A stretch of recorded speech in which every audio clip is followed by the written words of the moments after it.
से कहते केदिके बाप शुणुचु तु काने बाप बसी बाप कथा केते से महत कर्म साधिले भाड़िले हजिब चेता। बाप बसिया पर अर्थ क्या कहीचा आमर पूर्वपुरुष मान बाप जो कही आम मान सारा ओडावासी को तुम मानू आम मान समस्त ओके से केते महान काम कर पूर्वपुरुष माने आम जदि भाविबा आमर चेता हो बाप दादी तोर थिले अति बड़ रखी जाइछंती नाम मंदिर तोलाई पोखरी खोलाई गढ़ी नाना तीर्थ धाम। बाप दादी तोर आमर बापा जेदे बापा बड़ लोक थिले थिले अति बड़ बड़ लोक माने जार कर्म को सारा विश्व चिन्हुला जाणुला सेते बड़ थिले रखी जाइछंती नाम तांकर नाम सेबे भी थिला एबे मध्य रहिछि। मंदिर तोलाई पोखरी तोलाई पुरी जगन्नाथ मंदिर जाइछ केते सुंदर देखा जाउछि तार बाना जेतले उड़ुथुबो भक्तिर मुंड नई जाउछि। कोणार्क मंदिर तार बिंदु बिंदु रे से मंदिर कण कण रे तार जो सुंदरता केवल आम ओडिशावासी नुहे सारा विश्व तक प्रशंसा करुछि हम कि नहीं। मंदिर तोलाई पोखरी खोलाई गढ़ी नाना तीर्थ धाम पुरीर जगन्नाथ मंदिर हो कि भुवनेश्वर लिंगराज मंदिर हो प्रत्येक स्थान रे जो तीर्थ धाम तीर्थ तैयारी करि जाइछंती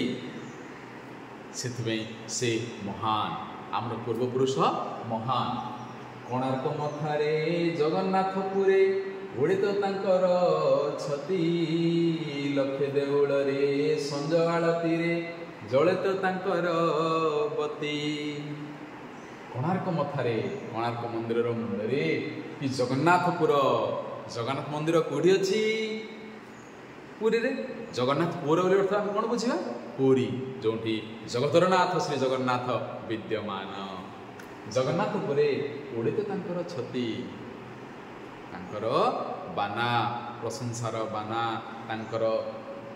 छति छतिर अर्थ कौन बा पताका उड़े लक्ष्य देउल रे संज आलती रे आम मंदिर रे सकाळु आलती बाजुछ ना घंट आलती करती संजय मध्य आलती करती संज आलती रे जलित तांकर बत्ती से जो मंदिर तैयारी कर देछंती से मंदिर आम बत्ती जलई पूजा कर कि नहीं। नदी बंध सबू तांकरी कीरती थिले बड़ कारीगर पथर उपरे आंकिछंती छवि अपरूप मनोहर। नदी बंध सबू नदी बंध माने तुम डैम कथा शुणी जाबा काठजोड़ी नदी कथा शुणीच कौटी अच्छी जहाँ कटक बहुची काठजोड़ी नदी उपरे पूर्व कालर पुरुष माने लोक मान सुविधा करिसंती काठजोड़ी नदी बंध सब तांकरी कीर्ति तांकर कीर्ति कीर्ति से जो काम कर कीर्ति कीर्तिर पद रूप होची कीर्ति थिले बड़ कारीगर बड़ बड़ कारीगर थिला ओडिसा पत्थर ऊपर आंकिछंती छवि अपरूप मनोहर। तमे जदि खंडगिरी जाइथिबो खंडगिरी ललितगिरी उदयगिरी तुम जो जाइथिबो देखियो पत्थर उपरे आंकिछंती छवि पत्थर विभिन्न मूर्ति तैयारी करिसंती किए हमर बाप बसी बापा आम ओडिशार पूर्वपुरुष माने से जो मूर्ति तैयारी करछंती अत्यंत अपरूप अत्यंत सुंदर मनोहर मन विमोहक। तेणु कहते नदीबंध सब तांकरी कीर्ति थिले बड़ कारीगर पत्थर उपरे आंकिछंती छवि अपरूप मनोहर थिले बड़ वीर लक्ष्य राजांकर मौड़मणिर जाति पुरुष उत्तम वीर खारबेल अनंग भीमज जाति थिले बड़ वीर बड़ बड़ वीर थिला ओडिशार जानिछ से समय रे आम कलिंग स्वाधीन थिला जो अशोक शुणिच ना बा अशोक सारा भारत दखल कर देथिला किंतु ओडिशा को आक्रमण कर तार साहस नथिला जेतेबेले सेनापति कार अशोक चंडाशोक तार सेनापति आसी कहले महाराज ओडिशा राजा बुढ़ा हो से शज्या साई से युद्ध करने अवस्था नहांती आ तांकर कौन पुओ ना केवल झील अच्छा वर्तमान प्रकृष्ट समय ओडिशा आक्रमण करने मात्र 2 दिन में ओडिशा आम हाथ में आसीज आम हाथ को आस अशोक ठीक अच्छे आक्रमण कर ता परदिन अशोक सैन्य सामंत सहित सेनापति आक्रमण कला कलिंग से समय कलिंगर राजा जी थे से शज्या से वृद्ध बुढ़ा हो सदृश होती उठी पारना किंतु झी युद्धर दायित्व नेले सभा अशोक आक्रमण करने मुहूर्त थाए सभा डकैले राणी से कहले समस्ते गंभीर नीरव कहीं परम पराक्रमी प्रतापी निष्ठुर अशोक आक्रमण करने उद्यत राजा शज्या साई क्या दायित्व मिली गोटे झीटी से केमी आक्रमण कर प्रतिरोध कर राजेश्वरी ठिया है राजेश्वरी ठिया है से कहले वर्तमान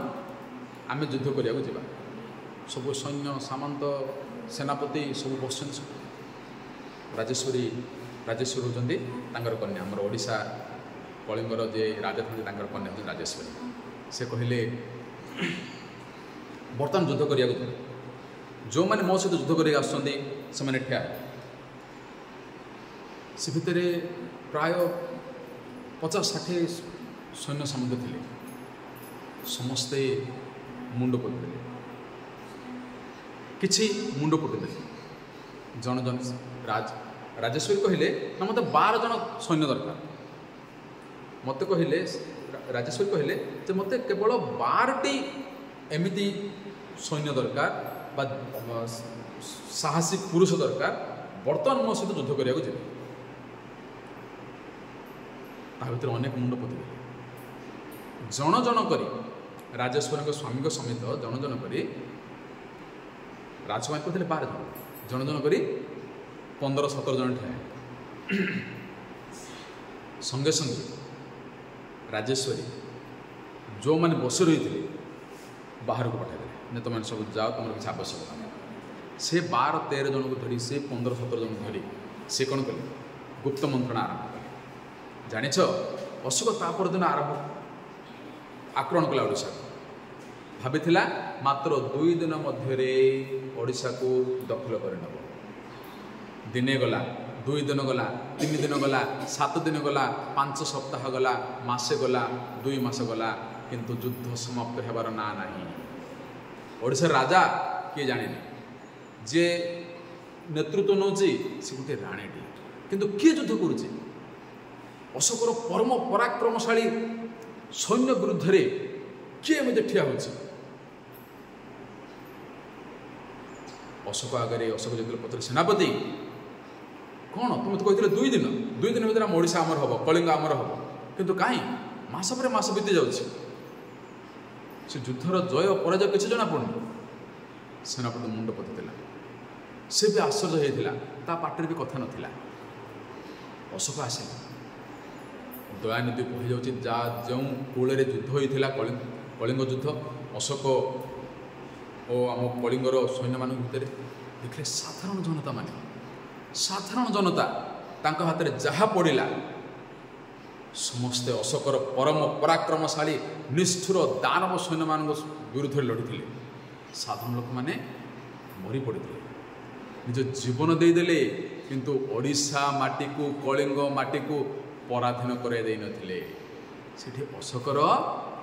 आमर साधारण लोकर कलिंगर साधारण लोकर रक्त रे दयानिधि लाल पड़ जाता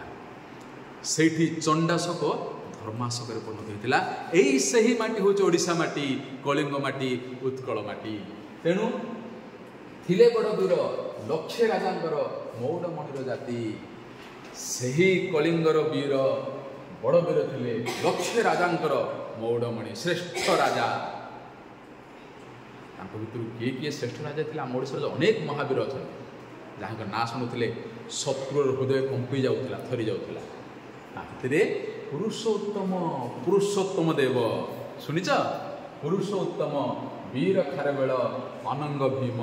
जजाति अनेक वीर थे कपिलेन्द्र देव महामहाराजा महामहारथी थिले तोर बाप जेजे तोर बापा महाराजा थे महारथी थे हाँ किए सरी हम गुण ज्ञानी जमिति वीर थे सेमिति गुणी थे सेमिति ज्ञानी थे तांकर गुण ज्ञान रे केही मध्य सरी हो पार नथिले किए सरी हम गुण ज्ञान तांको किए सरी हो तेजे तांकर तेजरे समस्ते मलिन हो पड़ुथिले ओडिया बोली तू मने गर्व बही चालरे टेकी तो मथा रे ओडिशावासी रे कुमर रे गंठी धन तू ओडिया बोली केबे मुंड पति देना तू ओडिया बोली गर्व रे मथा टेकी चले ओडिया बोली तू मने गर्व बही चालरे टेकी तू मथा टेकी गर्व रे चले मु ओडिया मु सही माटी रे जन्म होईछि जो माटी निज जीवन दे दैछि मात्र पराधीन को स्वीकार करे नहीं मु सही माटी जन्म होईछि जो माटी रे कोणार्कर कलार भास्कर्य उत्कर्षता सारा विश्वर विदित अछि मु सही माटी जन्म होईछि जार पतित पावन बाना आगे समस्ते मुंड नुआंती आउ सेठी गले निज जीवन सकल पाप हरण होता है मु सही माटी जन्म होईछि जो माटी जगन्नाथ अछन हाँ कि नहीं नीति मने मने गुणी हेउथा पूर्व पुरुषों कथा तेणु नीति प्रत्येक दिन मन मने गुणी होता से गुण को गुणगान करुथा आम पूर्व पुरुषों कथा भंज जगन्नाथ सामंत सिंहार सारलादि कवि कुल तो पूर्व पुरुष तांक संतान तू एक मनु न भूल भंज कवि सम्राट उपेन्द्र भंज जगन्नाथ अति बड़ी जगन्नाथ दास सामंत सिंहार विदग्ध चिंतामणि विदग्ध कवि अभिमन्यु सामंत सिंहार सारलादि आदि कवि सारला दास आदि कवि कवि से उपेन्द्र भंज हूँ जगन्नाथ दास हूँ अभिमन्यु सामंत सिंहार हूँ कि सारला दास हूँ ए कवि जहाँकर साधना लगी जहाँ प्रचेषा लगी ओडिया भाषा साहित्य आकाश रे एक उज्ज्वल ज्योतिष रूप से झलसुछि विश्व साहित्य आकाश रे आम ओडिया भाषा एक उज्ज्वल ज्योतिष रूप से झलसुछि सारा विश्व को आलोक दौछि केउमानक लगी एमानक प्रचेषा लगी भक्त कवि मधुसूदन राव कहतु कि आमर फकीरमोहन सेनापति हूँ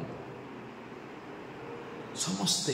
तांकर त्याग लगी तांकर साधना लगी ओडिया भाषा बंची ना केवल बंची